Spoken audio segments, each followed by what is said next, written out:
Olá a todos, tudo bom? Sejam bem-vindos a mais um vídeo. Aqui nós vamos descobrir uma coisa diferente do que a gente geralmente tem feito. E essa coisa diferente é tentar achar os autovalores e autovetores do momento angular sem usar formalismo de função de onda, que nem geralmente a gente usa na graduação. Pelo menos foi como eu fiz. E é feito a partir somente da relação de comutação fundamental do momento angular, certo? Então, para começar, a gente tem que relembrar como é que é essa relação de comutação, né? A relação de comutação, vou escrever aqui assim, a relação de comutação.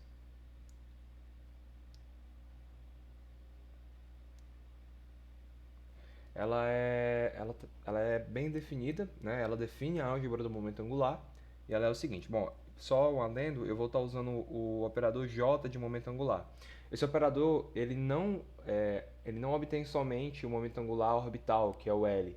Por quê? Porque quando a gente fala de momento angular orbital, a gente vai encontrar esses autovalores, e os autovalores de momento angular orbital não podem ser semi-inteiros exatamente por conta dos esféricos harmônicos, né? Dá um problema nos esféricos harmônicos esse valor semi-inteiro. Aqui a gente vai estar falando somente do J. O J toma conta, né? A gente entende o J não especificamente somente como um momento angular orbital ou um momento angular de spin.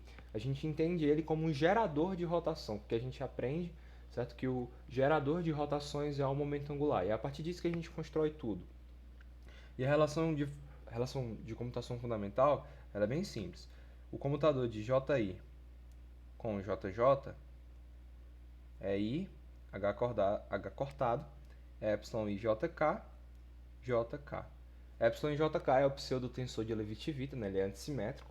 E a gente define 1, 2, 3, né? E JK como sendo a permutação 1 e as permutações pares de 1, 2, 3 vão ser iguais a 1 e ímpares igual a menos 1. A gente vai trabalhar com isso aqui nesse início, porque aí eu vou introduzir um novo operador aqui, que a gente pode ver como um operador do quadrado do módulo do momento angular, né? Essa interpretação física dele é interessante. Então, introduzindo um novo operador, esse operador é o J2. E ele é definido simplesmente como Jx mais JY mais JZ. Você pode ver como se fosse um produto interno de J com J, do vetor J com vetor J, certo? Você pode escrever J2 também como sendo uma soma em I a 3, certo? 1 sendo X, 2 sendo Y, 3 sendo Z, de JI. Okay? A gente pode usar esse formato para calcular exatamente o que eu quero achar. A gente vai se basear tudo aqui vai vir de relações de comutação. Então agora eu vou calcular o comutador. A gente vai se interessar entre um qualquer J, ou seja, eu vou chamar de JJ, né? Ou melhor, vamos fazer o seguinte, eu vou calcular o comutador de J2 com JJ. E aí eu vou ter o seguinte, é o comutador de J2 com JJ. J2 eu escrevi como JI e JI, né? Uma soma em I de JI e JI. A somatória pode sair e a gente vai ter basicamente o comutador de JI com JJ. Esse computador aqui, ele é bem definido, o computador de AB com C, a gente pode colocar aqui dessa forma, soma de I a 3, abrir um parênteses e a gente vai ter o seguinte, JI, comutador de JI com JJ, mais comutador de JI com JJ, beleza? Bonitinho. JI. Esses comutadores a gente já definiu, então o que eu tenho basicamente é a seguinte coisa, uma soma em I, botando infinito, até 3, de JI, aí IH cortado, epsilon I JK, JK, mais YH cortado, epsilon I JK, JK, JI. Posso colocar o que eu posso para fora, e eu vou ter o seguinte, IH cortado, soma em I a 3, epsilon I JK, JI, JK, mais JK, JI. Então, esse é o computador de J2 com um J qualquer. E aí, eu vou fazer para JZ e a gente vai ver que vai acontecer uma coisa interessante, ok? para o seguinte, então, calculando para... Aí notem, o que eu vou calcular é para j igual a 3, certo? Eu vou ter basicamente esse computador aqui. Por algum motivo isso aqui está assim, eu vou colocar aqui, pronto, perfeito. Colocando para j igual a 3, eu vou ter o seguinte. Então, eu vou ter o computador de j2 com jz, que é o j3. Então, eu vou ter o seguinte. Vamos lá. IH cortado. Aí eu tenho uma somatória, ok? Só que aí notem o seguinte, a gente sabe que pela definição do pseudotensor, do epsilon-jk, toda vida que eu tenho um índice repetido, por exemplo, epsilon i e k, ou epsilon j, jk, tanto faz. Se um dos índices repetirem, esse tensor, né, esse símbolo, ele é zero, ele representa o valor zero. Então, o que a gente vai levar em conta é o seguinte, bom, a gente tem qual vai ser o resultado, né? O i é o somatório, então a gente vai ter o quê, ó? Primeiro, J1, que é JX, então vai ser epsilon 1, aí 3, o que sobra é 2, JX, JY, show de bola, mais epsilon 1, 3, 2, J, aí o JK, que é o meu J, que foi o resultado, Y, JX, perfeito? Aí vamos para o próximo, que é I igual a 2. I igual a 2 é o JY, mais epsilon I igual a 2, 2, J3. Então o que sobra é 1. J, I, que é 2, que no caso é o Y. JK, que é Z. Perdão, JK, que é o resultado, que aí vai ser o 1 aqui, que representa o JX. Mais epsilon 2, 3, 1. Aí JX, JY. Beleza? Tudo bonitinho. E aí, vou somar aqui. Só que eu noto que o próximo termo é epsilon 3, que é o i igual a 3, 3, e aí pode ser qualquer valor aqui, k. Só que toda vez que esses índices estão repetidos, o meu símbolo é zero. Então eu posso desconsiderar e considerar tudo zero. Agora me falta só entender quem são esses valores, epsilon 1, 2, 3 e epsilon 2, 3, 1, né? Quais são os valores? Como é que eu entendo ele? Eu não fico vendo com questão de permutação. Como ele está na definição do produto vetorial, eu simplesmente calculo o produto vetorial. Isso aqui seria o produto vetorial de 1 com 3, ou seja, de x com z. O produto vetorial de x com z dá menos y. Então esse cara tem que ser menos 1. Então eu vou ter o quê? IH cortado menos, aí eu vou ter jx, jy, mais jy, jx. Aí aqui, epsilon 2, 3, 1 é o produto vetorial de y com z. O produto vetorial de y com z dá mais x. Então vai ficar mais jx, jy, mais jy, jx. Ou seja, eu tenho duas coisas iguais subtraídas. Esse computador dá zero. E se você for verificar isso para cada um desses caras, vai dar sempre zero, porque você vai ter essa simetria acontecendo. Um dos termos vai zerar sempre por conta do pseudotensor e os outros vão ser idênticos. Então, a gente pode dizer então que o computador em geral de J2 com Jx, com Jy, com Jz dão zero. Então eles são diagonalizáveis simultaneamente. Mas o que acontece? Jx, Jy e Jz não são observáveis compatíveis. Okay? Eles não são observáveis compatíveis. Por que eles não são observáveis compatíveis? Porque eles não comutam. Essa definição de comutação desses caras é essa. Então você sabe que eles não comutam. Não são compatíveis, né? Observáveis. E aí a gente precisa escolher um. E por convenção a gente escolhe o JZ, tá? Tipo, é convenção. Então vamos lá. Então a gente vai definir aqui. A gente tem aqui J2 JZ é igual a zero. Então, aqui é o que a gente vai trabalhar. O que acontece? Quando dois operadores comutam, eles são observáveis compatíveis, certo? E como eles comutam, vai existir uma base qualquer, certo? Uma base que vai diagonalizar esses dois operadores simultaneamente. E eu estou chamando esses sketches de base como AB, certo? É uma notação que a gente pode utilizar. E aí o que isso significa? Que basicamente, quando eu aplicar J2 em AB, ele vai me devolver A ket AB, ou seja, ele obedece uma equação de alto valor.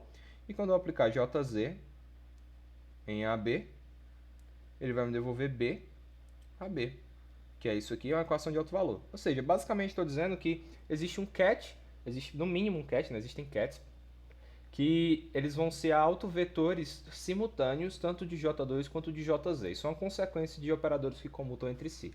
Você pode verificar isso por si só, é bem facinho de demonstrar. Okay? Então, o que a gente vai trabalhar aqui, basicamente, é encontrar esse AB e o meu A e o meu B, certo? Uma vez encontrado, a gente encontrou os autovalores e autovetores do momento angular que a gente precisa trabalhar. Okay? Então, para encontrar ele, a gente vai definir um operador novo, que é baseado no que a gente faz para o oscilador harmônico, que é esse operador aqui, ó, definindo esse operador. É o operador J mais menos, e ele é igual ao quê? A Jx mais ou menos I, J e Y. Então, tá aí. E esse operador não é hermitiano, certo? A gente pode verificar. Então, considerando J mais aqui, J mais é Jx mais I, Jy, perfeito? E aí eu vou tomar o dagger desse operador. Então vai ficar J mais dagger. Isso aqui vai ser Jx dagger mais esse termo aqui, dagger. Aí a gente vai ter o quê? J mais dagger. Jx dagger é Jx, né? Porque os operadores de momento angular, eles são hermitianos. E aí, dagger. Então vai ficar menos I, J, Y dagger, que é Jy. Então Jx dagger é J menos. E, por consequência, J menos dagger é J mais. Então tá aí, a gente vê que ele não é hermitiano, ele tem essa relaçãozinha bonitinha. E a gente pode continuar. Então vou abrir mais uma folha aqui, a gente vai precisar. Vamos lá. E a gente vai começar a achar relações de comutação para esse cara. Estou falando, a gente vai fazer muito comutador aqui.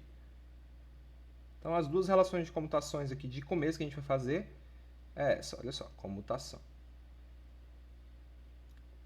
Primeiro, o comutador que a gente vai calcular é entre eles dois, entre J mais e J menos. Vamos ver quanto é que dá esse comutador aqui, é interessante ver quanto é que ele dá. Bom, a gente vai começar calculando aqui. Então vai ser basicamente Jx mais IJy,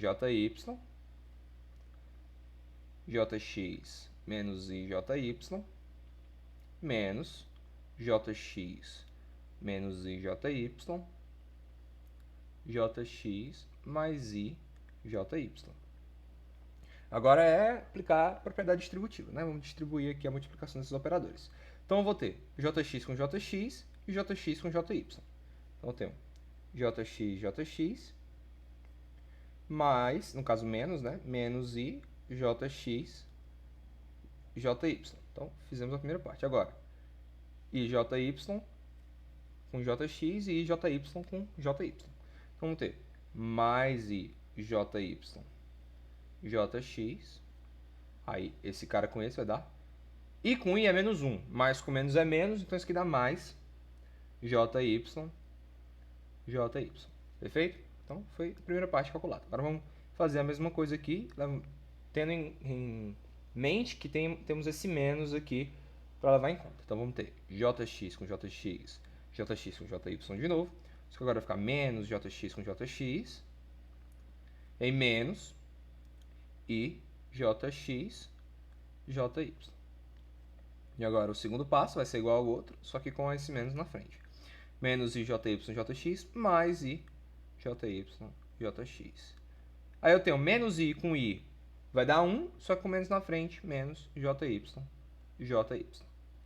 A gente pode cancelar esse Jx com esse menos Jx, Jx, esse Jy com Jy, com esse cara aqui. Então, organizando direitinho aqui o nosso resultado, a gente tem o seguinte, olha só, vou colocar um I para fora. Então, I, J, Y, Jx, menos Jx, Jy. Aí aqui do mesmo jeito, desse outro lado. Então, vou colocar mais I para fora, Jy, Jx, menos Jx, Jy.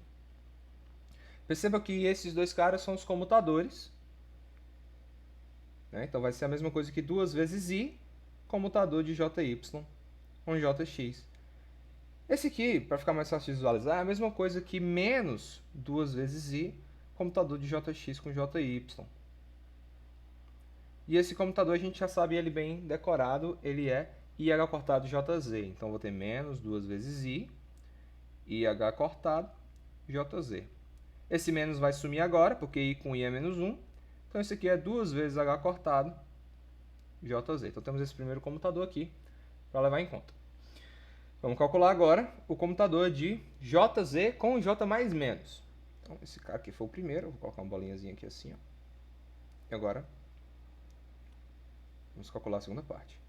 Comutador de JZ com J mais menos. Fazendo esse cálculo, a gente vai ter o seguinte, olha só, vai ser JZ, JX mais ou menos e JY, perfeito? Menos JX mais ou menos e JY, JZ. Então, temos aqui a primeira parte. Agora é só abrir. Vamos abrir aqui o cálculo. Nós vamos ter o seguinte. JZ, JX, certo? Mais ou menos i JZ, JY. Agora do outro lado. Menos JX, JZ. E aí esse menos vai inverter esse mais ou menos, ficar menos ou mais. E JY, JZ. Então, temos essa primeira parte. Então, vamos ver o que a gente pode fazer. A gente já vê de cara que temos aqui o comutador de JZ com JX, perfeito? JZ com JX. Esse é o comutador de JZ com JX. É esse termo aqui, ó, com esse termo aqui. Agora vamos separar para ver exatamente o que vai dar esse outro termo. Então, eu posso colocar mais ou menos i para fora. E eu vou ter JZ com JY. Aí perceba, mais ou menos, aí aqui eu tenho menos ou mais, certo? Então, vai ficar menos aqui dentro. JY, JZ. Porque na hora que eu distribuo esse mais ou menos aqui, ele vai virar menos ou mais, que é o que eu quero que aconteça. E esse cara é exatamente o comutador. Então, eu tenho o quê? Uma relação JZ, JX, mais ou menos I, comutador de JZ com JY. E quem são esses caras? O comutador de JX, perdão, de JZ com JX é IH cortado JY. IH cortado JY. Perfeito?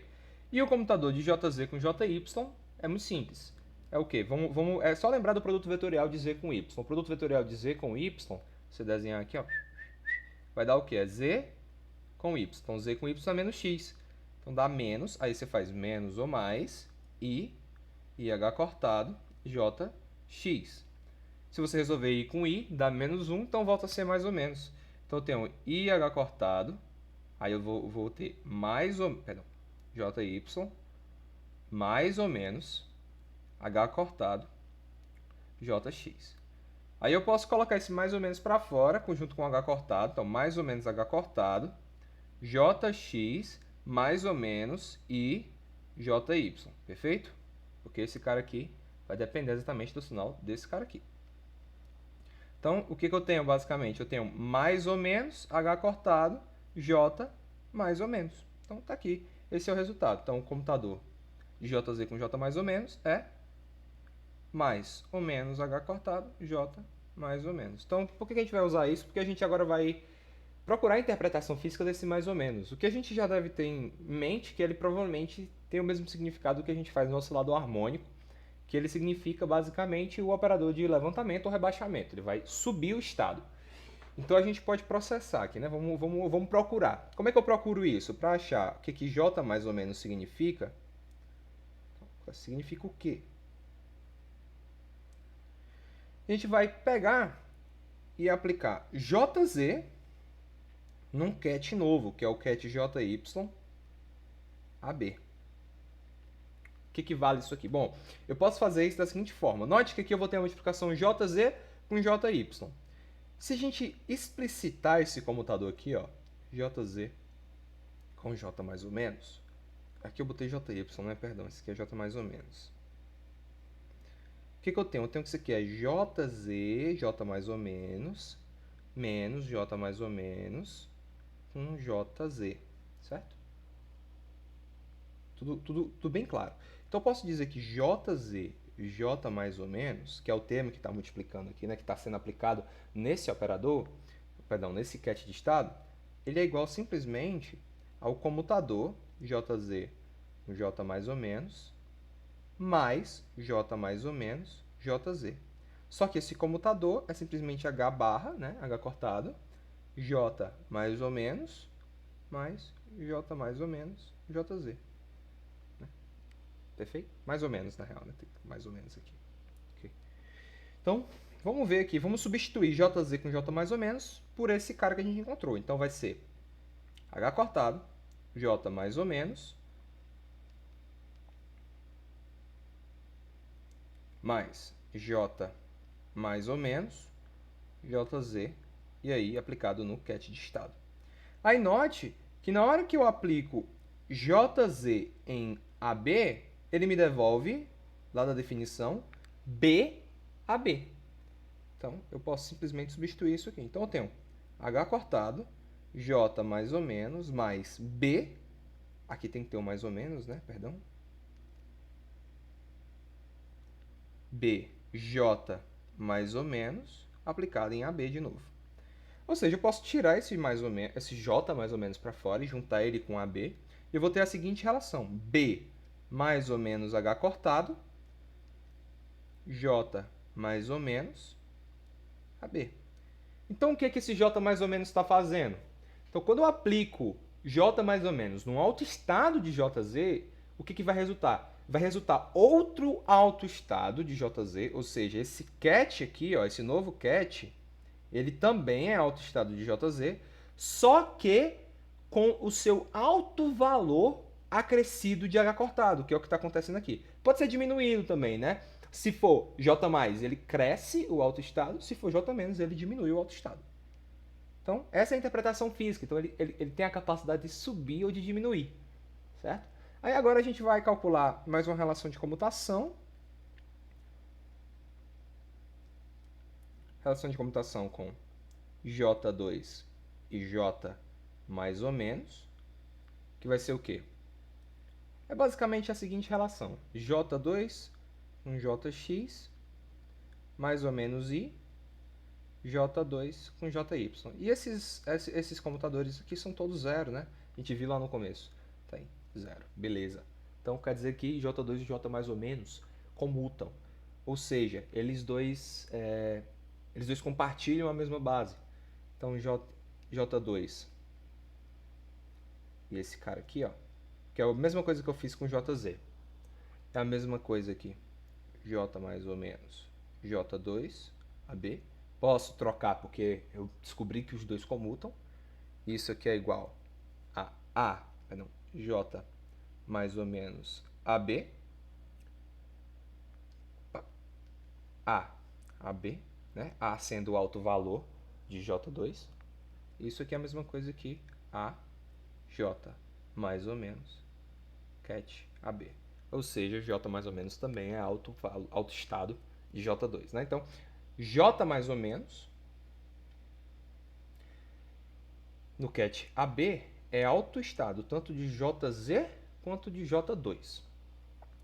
E dado a forma como ele funciona, eu posso fazer a seguinte constatação. Posso fazer a seguinte substituição. Eu posso dizer que esse cara, esse cat todo, ele é simplesmente uma constante, mais ou menos, que eu não sei quanto é, e esse cat, AB mais ou menos H cortado. Por quê? Porque quando eu aplicar JZ aqui, o autoestado que ele me devolve é B mais ou menos H cortado, que é o que eu descobri anteriormente, que é o que acontece mesmo. E quando eu aplicar J2, vai me devolver A, que é exatamente o que acontece. Então eu posso substituir por esse AutoCAD, ok? Então, a partir dessa álgebra toda determinada, a gente pode finalmente determinar quem é AB, né? E aí, para determinar quem é AB, a gente tem que lembrar da interpretação física de J+, certo? E ver o que está acontecendo. Então, vamos notar que a interpretação física de J+, é subir o autoestado de AB um valor H cortado, certo? O autoestado de JZ, um valor H cortado. Então, se eu fizer aplicações sucessivas de J+ num autoestado AB, então aplicar N vezes no autoestado AB, o autoestado de JZ deve ser o autoestado inicial, que seria B, acrescido de N H cortado, ou seja, as N aplicações que eu fiz, certo? E isso não pode seguir para sempre. Por quê? Eu não vou dar interpretação matemática, vou dar interpretação física aqui do porquê que isso não acontece. Pô, J2 a gente pode ver como o módulo do momento, o módulo do quadrado do momento angular. E esse momento angular total. Ou seja, a gente conta contribuição nesse cara de x, y e z, certo? E B2, né? Ou B, tanto faz, mas B2 é o módulo quadrado só de JZ, certo? Então, o que isso significa? Que o alto valor de J2, que é A, ele tem que ser necessariamente maior ou igual a o alto valor ao quadrado de JZ. E se A tem que ser maior do que B ao quadrado, tem que ser maior do que B, né? Então, não é possível você ter B maior do que A, certo? Por conta disso. Então, B tem um limite superior. E da mesma forma, você vê que B tem um limite inferior, certo? Ele vai ter um limite inferior, ele não pode decrescer para sempre. Então, de cara, a gente já sabe que as aplicações de J- também não podem ser infinitas. Existe um limite máximo. Okay? Você pode provar isso matematicamente, mas aqui eu gosto dessa interpretação física. Olha, A seria exatamente a ideia de pegar o alto valor de Jx, que é alguma coisa, seria Jx e de Jy mais B ao quadrado, cara. Então A é igual a essa alguma coisa mais B ao quadrado. Então B ao quadrado não pode ser maior do que A. Ou seja, B não pode ser maior do que A. Tem um limite superior. E a mesma coisa vai seguir para o limite inferior. Porque A tem um valor bem definido, então isso limita o valor de B. Então a gente já tem aqui a justificativa. Então agora a partir disso a gente sabe que em algum momento específico, vai ter um B máximo aqui, B máximo que eu digo, um alto valor máximo de JZ, que quando eu aplicar J mais nele,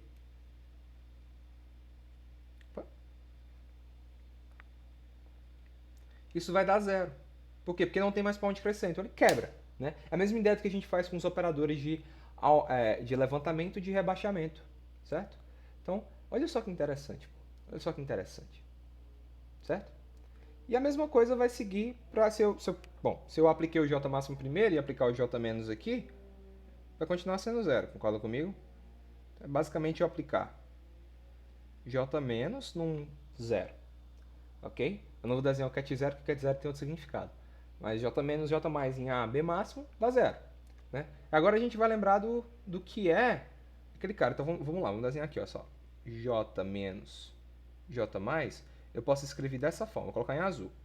J menos J mais é o quê? J menos é Jx menos IJY, perfeito? Jx mais IJY. Se eu abrir esse cálculo, vai dar Jx mais JY, ok? Menos I, e aí o comutador de JY com JX. É um cálculo que a gente já até fez, mas lá em cima quando a gente calculou o comutador desse cara. Né? Só que aí o que sobra é duas vezes esse computador lá. Isso aqui, esse Jx mais JY, ele eu posso dizer que ele é a mesma coisa que J ao quadrado menos o Jz ao quadrado, certo? Que eu vou escrever do jeito que eu estou escrevendo aqui. Jz ao quadrado. E esse anticomputador é o quê? Então, menos I, menos IH cortado, perfeito? JZ. Perfeito? Foi o que a gente fez lá na frente. Então, isso aqui é a mesma coisa que J2 menos JZ ao quadrado menos H cortado JZ. Show de bola? Então, foi o que foi isso aqui. Porque, bom, esse menos vai continuar, porque I com I é menos 1. Aí, esse menos aqui de dentro vai embora, mas eu tenho menos de fora ainda, então fica menos ainda. Ok?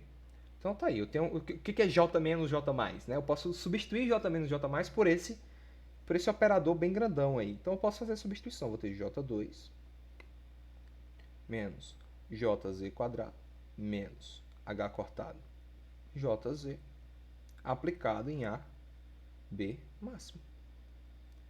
Isso aqui é igual a zero. Quando eu fizer essa aplicação, o que vai acontecer? Deu um bugzinho, vamos ver se voltou ao normal. Já está um pouco bugado, mas está dando para escrever. Quando eu fizer essa aplicação, eu vou ter o quê? Quando eu aplico J2 nesse cara, vai devolver A. Quando eu aplicar JZ nesse cara, vai devolver B máximo e B máximo. Então, B máximo ao quadrado. E aqui vai ter mais H cortado, B máximo. E devolve o cat, A, B máximo. Como o cat não é zero, o que eu tenho que é A, eu posso dizer que A é igual a B máximo mais H cortado. Então tá aí, a gente encontrou um valor para A. Então a gente já tem uma relação para A aqui.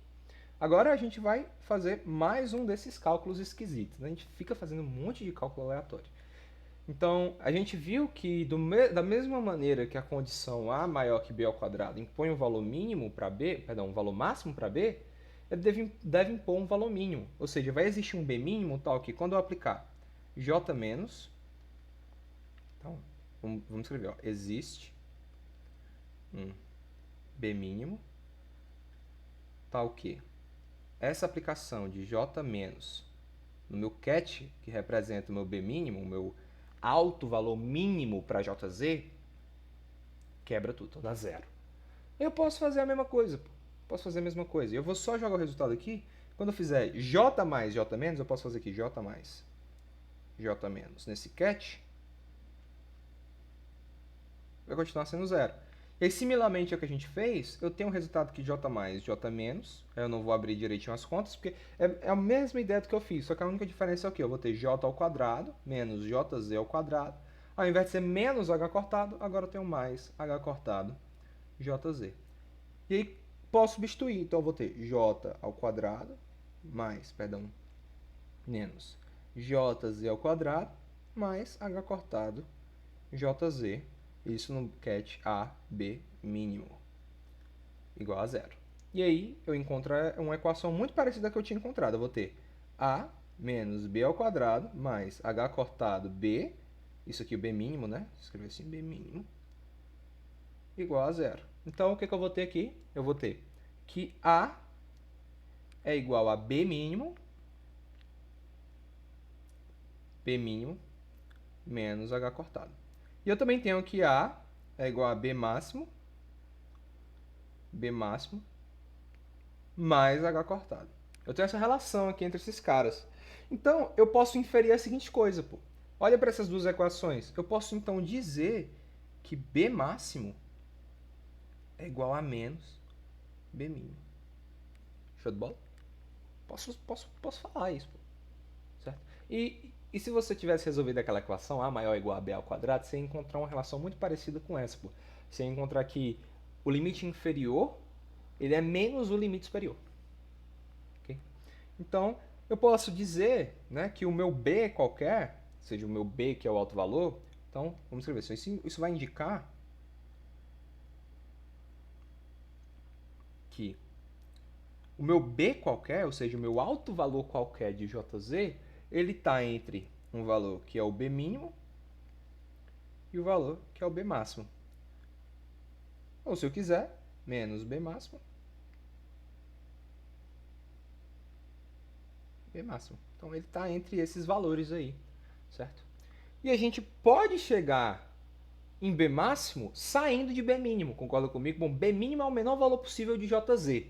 Então se eu ficar aplicando sucessivamente J+, ou seja, ficar aumentando o nível de B em H cortado N vezes, eu posso chegar em B máximo. Ou seja, eu posso dizer que o meu B máximo ele é igual ao meu B mínimo mais as N H cortado aplicações, né? Então, aqui, aplicar N vezes J mais em A B mínimo deve nos levar a B máximo. Que lembrando, que eu tinha encontrado aqui em cima, onde é que ele está? Tá aqui, ó. A aplicação desse cara faz exatamente esse cara subir um nível de H cortado no alto valor de JZ. Então eu posso fazer isso N vezes e dizer que essas N vezes representam onde chega no máximo. Mas B máximo é... Ou melhor, mas B mínimo é menos B máximo. Então B máximo é igual a menos B máximo mais NH cortado. Então eu posso dizer que B máximo é NH cortado sobre 2. Então tá aqui meu B máximo encontrado. E aí eu posso simplesmente... Bom, a gente trabalha, na verdade, com J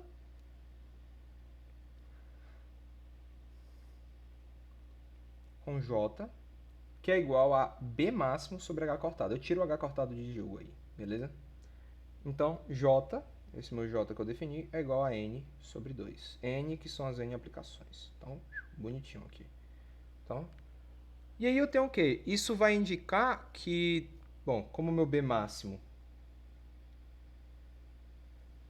é JH cortado, que foi o que eu encontrei aqui, ó, esse JH cortado, eu posso achar o valor de A, né? A era B máximo multiplicado por B máximo vezes mais H cortado. Então eu vou ter o seguinte, vou ter B máximo, JH cortado, JH cortado, mais H cortado.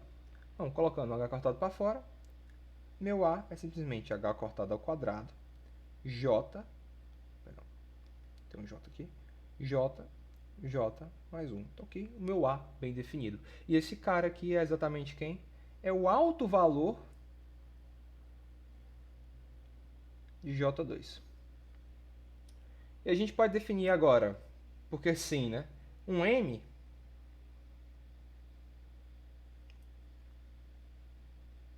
tal que B pode ser colocado como M H cortado, baseado na mesma ideia do J, entendeu? Então eu posso dizer que B mínimo é menor ou igual ao meu B, que é menor ou igual ao meu B máximo, e o meu B mínimo é menos o B máximo, e B máximo é JH cortado. Então, menos J, menor ou igual a M, menor ou igual a J. É uma relação que a gente encontra quando a gente resolve a questão da equação mesmo de onda bonitinha. Essa relação para M. Então, M está entre menos J e J. Ou seja, M vai de menos J, aí menos J mais 1, aí vai até J menos 1, J. Então eu tenho 2J mais 1 estados possíveis. Certo? Assim, por exemplo, J é igual a 2.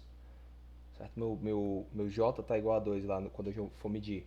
Aí eu vou ter menos 2, menos 1, 0, 1 e 2, que são os 5 estados possíveis. Certo? E aí com isso, eu posso agora, ao invés de utilizar AB, trocar por JM. De forma que minhas relações são as seguintes. E aí eu terminei basicamente o cálculo. J2 em J e M vai me devolver H cortado ao quadrado, J mais 1, que é o meu A, né? J, M. E o meu JZ aplicado em JM é igual a M, H cortado, J, M. Então, uma vez definido J, a partir do momento angular total, a gente define todos os valores possíveis para JZ. E aqui no nosso caso, o meu J ele pode ser semiteiro. É uma coisa interessante, né? Que se a gente resolve a equação de onda, isso não acontece. Por conta dos harmônicos esféricos, entendeu? Então, essa quantização do momento angular, ele é uma consequência da relação de comutação dos operadores JK qualquer. E aí, essa consequência da comutação é uma consequência das propriedades de rotação, que juntamente com a definição de JK, né, sendo o gerador das rotações. Então é isso, espero que tenham curtido, foi uma aula mais longa, e obrigado aí quem ficou até aqui.